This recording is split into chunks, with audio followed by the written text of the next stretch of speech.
So as we are moving into this next test question type, the numeric response, we are actually moving into what is the last of the machine scored types of questions. So in an earlier video, we talked about those 6 levels of Bloom's taxonomy. There's 4, 5, 6 levels here. Machine scored questions can only effectively test the first 4 levels, because levels 5 and 6 require independent student thought and creation of content that didn't previously exist. So if it's machine scored, well, then that means the teacher created the content, and even though you might phrase it like it's a creation question, as soon as you make it say multiple choice, well, then the student is no longer creating the content, they're analyzing the multiple choice responses. So that knocks it down from step 5 to 4. So numeric response is the last question type that is capped at that level 4. If you don't have written response, you can't be pushing into levels 5 and 6. Now in this province, the numeric response options on the provincial bubble sheets all look pretty much the same. So you will have 4 columns,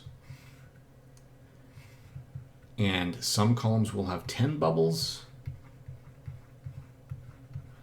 and the middle 2 columns will have 11.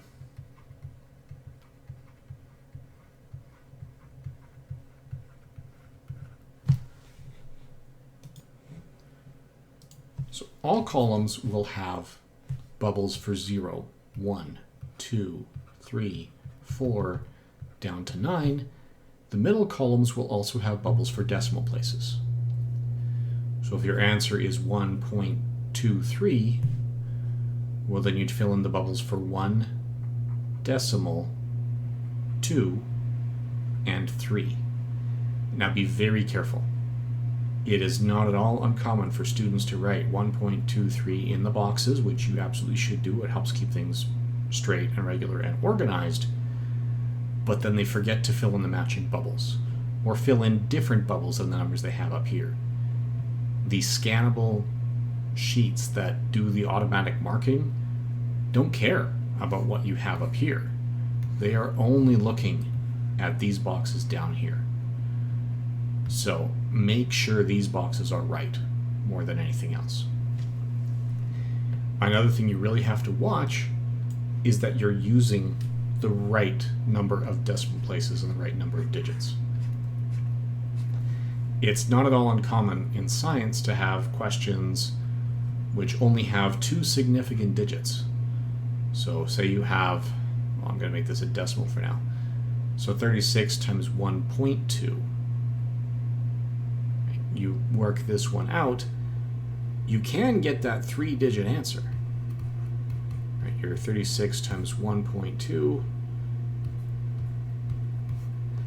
will give you your 43.2, but you've only got 2 significant digits in your question.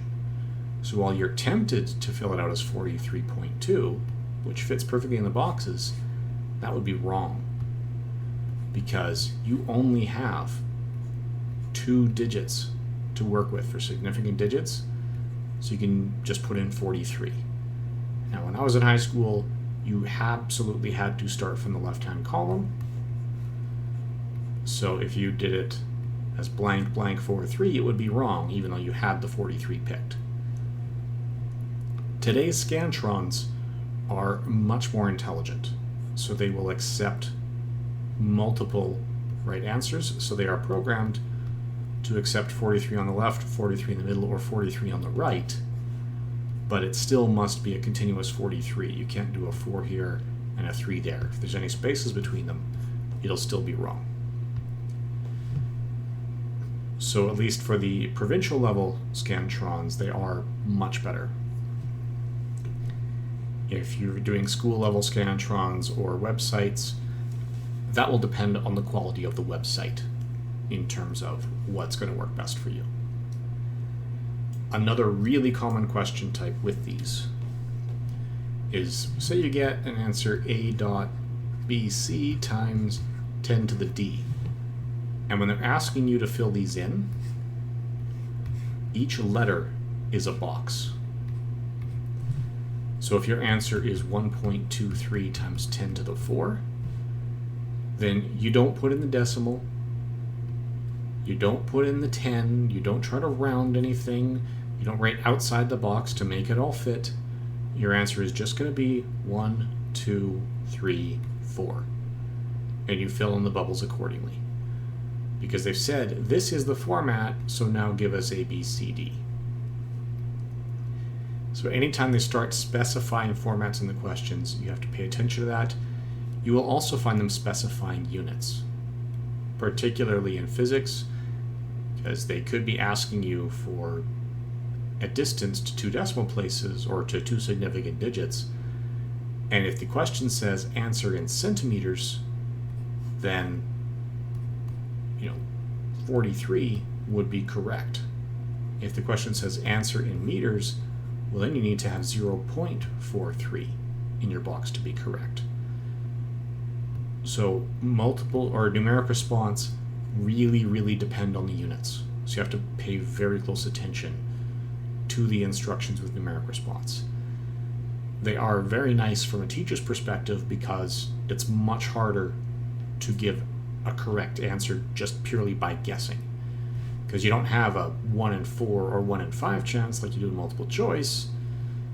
There are thousands of possible answers in this 4-slot numeric response. So they are very nice for the teachers in that respect, but it does mean we need to have some very specific answer formats in some cases. So you need to be paying attention to what formats those are and make sure you are providing your answer in the format that was requested.